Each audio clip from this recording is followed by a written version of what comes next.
El deseado de todas las gentes. Capítulo 64. Un pueblo condenado. Este capítulo está basado en Marcos capítulo 11, versos 11 al 14 y versos 20 y 21. Mateo 21, versos 17 al 19. La entrada triunfal de Cristo en Jerusalén era una débil representación de su venida en las nubes del cielo con poder y gloria, entre el triunfo de los ángeles y el regocijo de los santos. Entonces se cumplirán las palabras de Cristo a los sacerdotes y fariseos. Desde ahora no me veréis, hasta que digáis, bendito el que viene en el nombre del Señor. En visión profética se le mostró a Zacarías ese día de triunfo final, y él contempló también la condenación de aquellos que rechazaron a Cristo en su primer advenimiento. Mirarán a mí, a quien traspasaron, y harán llanto sobre él, como llanto sobre unigénito, afligiéndose sobre él, como quien se aflige sobre primogénito. Cristo previó esta escena cuando contempló la ciudad y lloró sobre ella. En la ruina temporal de Jerusalén, vio la destrucción final de aquel pueblo culpable de derramar la sangre del Hijo de Dios. Los discípulos veían el odio de los judíos por Cristo, pero no veían a dónde los conduciría. No comprendían todavía la verdadera condición de Israel, ni la retribución que iba a caer sobre Jerusalén. Cristo se lo reveló mediante una significativa lección objetiva. La última súplica a Jerusalén había sido hecha en vano. Los sacerdotes y gobernantes habían oído la antigua voz profética repercutir en la multitud, en respuesta a la pregunta, ¿quién es este? Pero no la aceptaban como voz inspirada. Con ira y asombro trataron de acallar a la gente. Había funcionarios romanos en la muchedumbre y ante éstos denunciaron sus enemigos a Jesús como el cabecilla de una rebelión. Le acusaron de querer apoderarse del templo y reinar como rey en Jerusalén. Pero la serena voz de Jesús acalló por un momento la muchedumbre clamorosa al declarar que no había venido para establecer un reino temporal. Pronto iba a ascender a su Padre y sus acusadores no le verían más hasta que volviese en gloria. Entonces, pero demasiado tarde para salvarse, le reconocerían. Estas palabras fueron pronunciadas por Jesús con tristeza y singular poder. Los oficiales romanos callaron subyugados. Su corazón, aunque ajeno a la influencia divina, se conmovió como nunca se había conmovido. En el rostro sereno y solemne de Jesús vieron amor, benevolencia y dignidad. Sintieron una simpatía que no podían comprender. En vez de arrestar a Jesús, se inclinaron a tributarle homenaje. Volviéndose hacia los sacerdotes y gobernantes, los acusaron de crear disturbios. Estos caudillos, pesarosos y derrotados, se volvieron a la gente con sus quejas y disputaron airadamente entre sí. Mientras tanto, Jesús entró sin que nadie lo notara en el templo. Todo estaba tranquilo allí, porque la escena que se había desarrollado en el Monte de las Olivas había atraído a la gente. Durante un corto tiempo, Jesús permaneció en el templo, mirándolo con tristeza. Luego se apartó con sus discípulos y volvió a Betania. Cuando la gente le buscó para ponerlo sobre el trono, no pudo hallarle. Toda aquella noche Jesús la pasó en oración, y por la mañana volvió al templo. Mientras iba, pasó al lado de un huerto de higueras. Tenía hambre, y viendo de lejos una higuera que tenía hojas, se acercó. Si quizás hallaría en ella algo. Y como vino a ella, nada halló sino hojas, porque no era tiempo de higos. No era tiempo de higos maduros, excepto en ciertas localidades, y acerca de las tierras altas que rodean a Jerusalén, se podía decir con acierto, no era tiempo de higos. Pero en el huerto al cual Jesús se acercó, había un árbol que parecía más adelantado que los demás. Estaba ya cubierto de hojas. Es natural en la higuera que aparezcan los frutos antes que se abran las hojas. Por lo tanto, este árbol cubierto de hojas prometía frutos bien desarrollados, pero su apariencia era engañosa. Al revisar sus ramas, desde la más baja hasta la más alta, Jesús no halló sino hojas.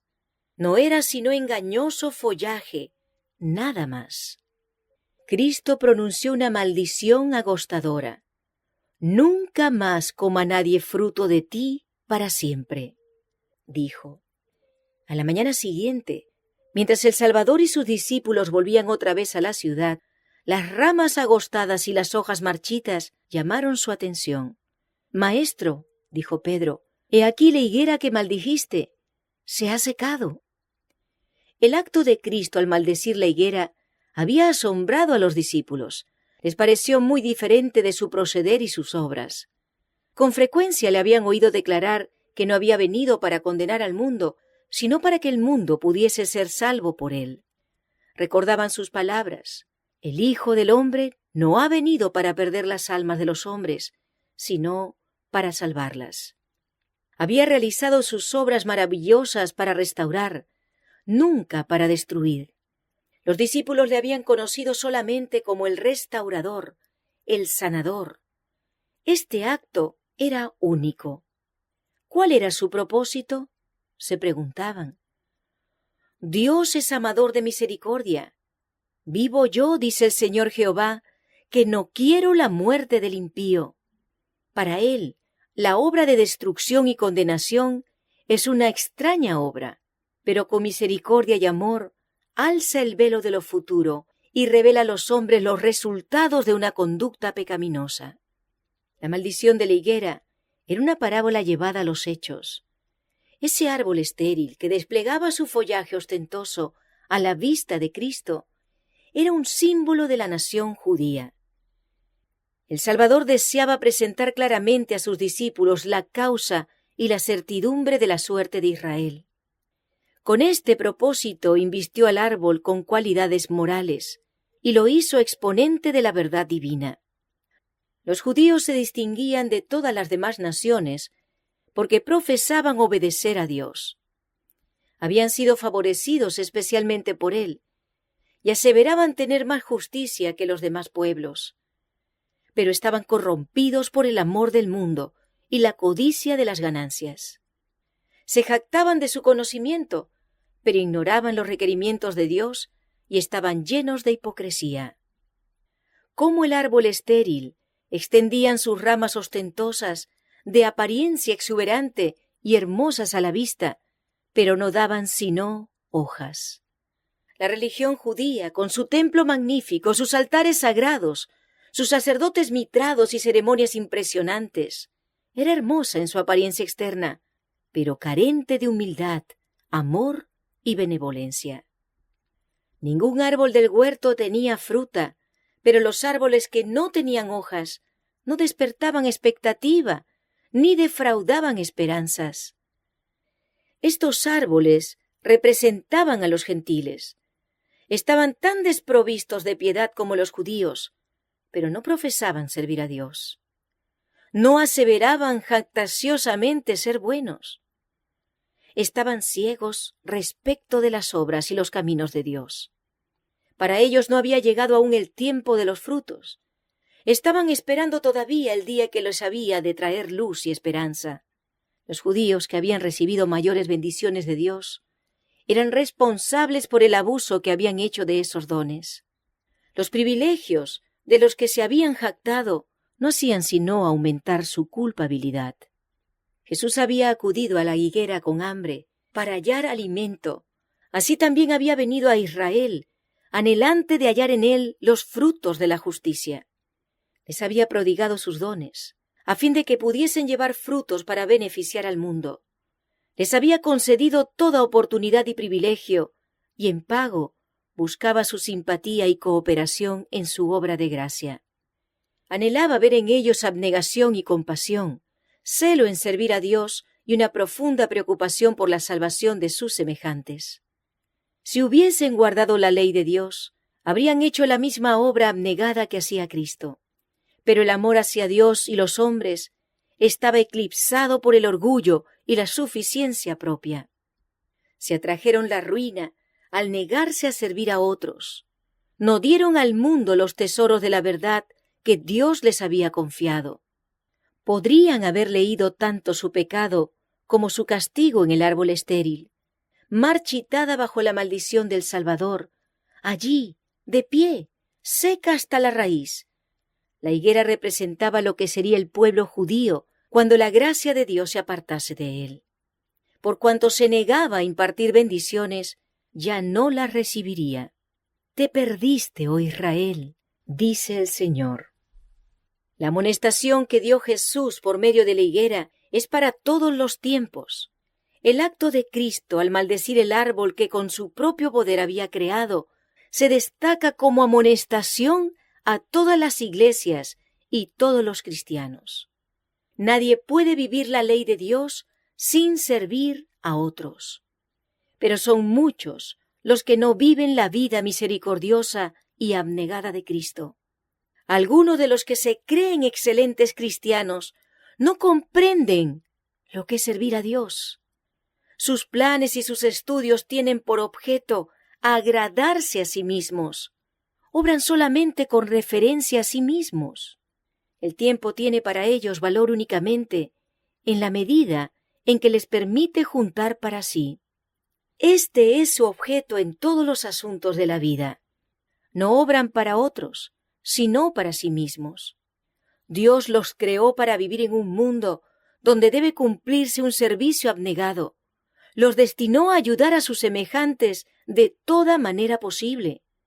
Pero el yo asume tan grandes proporciones que no pueden ver otra cosa. No están en contacto con la humanidad. Los que así viven para sí son como la higuera, que tenía mucha apariencia, pero no llevaba fruto. Observan la forma de culto, pero sin arrepentimiento ni fe. Profesan honrar la ley de Dios, pero les falta la obediencia. Dicen, pero no hacen. En la sentencia pronunciada sobre la higuera, Cristo demostró cuán abominable es a sus ojos esta vana pretensión. Declaró que el que peca abiertamente es menos culpable que el que profesa servir a Dios, pero no lleva fruto para su gloria. La parábola de la higuera, pronunciada antes de la visita de Cristo a Jerusalén, está en relación directa con la lección que enseñó al maldecir el árbol estéril. En el primer caso, el jardinero de la parábola intercedió así: déjala aún este año, hasta que la excave y estercole. Y si hiciere fruto, bien, y si no, la cortarás después. Debía aumentarse el cuidado al árbol infructuoso. Debía tener todas las ventajas posibles. Pero si permanecía sin dar fruto, nada podría salvarlo de la destrucción. En la parábola no se indicó el resultado del trabajo del jardinero. Dependía de aquel pueblo al cual se dirigían las palabras de Cristo. Los judíos estaban representados por el árbol infructuoso, y a ellos les tocaba decidir su propio destino. Se les había concedido toda ventaja que el cielo podía otorgarles, pero no aprovecharon sus acrecentadas bendiciones. El acto de Cristo al maldecir la higuera estéril demostró el resultado. Los judíos habían determinado su propia destrucción. Durante más de 1000 años, esa nación había abusado de la misericordia de Dios y atraído sus juicios. Había rechazado sus amonestaciones y muerto a sus profetas. Los judíos contemporáneos de Cristo se hicieron responsables de estos pecados al seguir la misma conducta. La culpa de esa generación estribaba en que había rechazado las misericordias y amonestaciones de que fuera objeto. La gente que vivía en el tiempo de Cristo estaba cerrando sobre sí los hierros que la nación había estado forjando durante siglos. En toda época se otorgó a los hombres su día de luz y privilegios, un tiempo de gracia en el que pueden reconciliarse con Dios. Pero esta gracia tiene un límite. La misericordia puede interceder durante años, ser despreciada y rechazada. Pero llega al fin un momento cuando ella hace su última súplica. El corazón se endurece de tal manera que cesa de responder al Espíritu de Dios. Entonces la voz suave y atrayente ya no suplica más al pecador, y cesan las reprensiones y amonestaciones. Ese día había llegado para Jerusalén. Jesús lloró con angustia sobre la ciudad condenada, pero no la podía librar. Había agotado todo recurso. Al rechazar las amonestaciones del Espíritu de Dios, Israel había rechazado el único medio de auxilio. No había otro poder por el cual pudiese ser libertado. La nación judía era un símbolo de las personas que en todo tiempo desprecian las súplicas del amor infinito. Las lágrimas vertidas por Cristo cuando lloró sobre Jerusalén fueron derramadas por los pecados de todos los tiempos. En los juicios pronunciados sobre Israel, los que rechazan las reprensiones y amonestaciones del Espíritu Santo de Dios pueden leer su propia condenación. En esta generación, muchos están siguiendo el mismo camino que los judíos incrédulos. Han presenciado las manifestaciones del poder de Dios. El Espíritu Santo ha hablado a su corazón, pero se aferran a su incredulidad y resistencia. Dios les manda advertencias y reproches, pero no están dispuestos a confesar sus errores y rechazan su mensaje y a sus mensajeros. Los mismos medios que Él usa para restaurarlos llegan a ser para ellos una piedra de tropiezo. Los profetas de Dios eran aborrecidos por el apóstata Israel, porque por su medio eran revelados los pecados secretos del pueblo. Acab consideraba a Elías como su enemigo, porque el profeta reprendía fielmente las iniquidades secretas del rey. Así también hoy los siervos de Cristo, los que reprenden el pecado, encuentran desprecios y repulsas. La verdad bíblica, la religión de Cristo, lucha contra una fuerte corriente de impureza moral. El prejuicio es aún más fuerte en los corazones humanos, ahora que en los días de Cristo. Jesús no cumplía las expectativas de los hombres. Su vida reprendía sus pecados y le rechazaron. Así también ahora, la verdad de la palabra de Dios no armoniza con las costumbres e inclinaciones naturales de los hombres, y millares rechazan su luz. Impulsados por Satanás, los hombres ponen en duda la palabra de Dios y prefieren ejercer su juicio independiente. Eligen las tinieblas antes que la luz, pero lo hacen con peligro de su propia alma. Los que cavilaban acerca de las palabras de Cristo encontraban siempre mayor causa de cavilación hasta que se apartaron de la verdad y la vida. Así sucede ahora. Dios no se propone suprimir toda objeción que el corazón carnal pueda presentar contra la verdad. Para los que rechazan los preciosos rayos de luz que iluminarían las tinieblas, los misterios de la palabra de Dios lo serán siempre. La verdad se les oculta. Andan ciegamente y no conocen la ruina que les espera.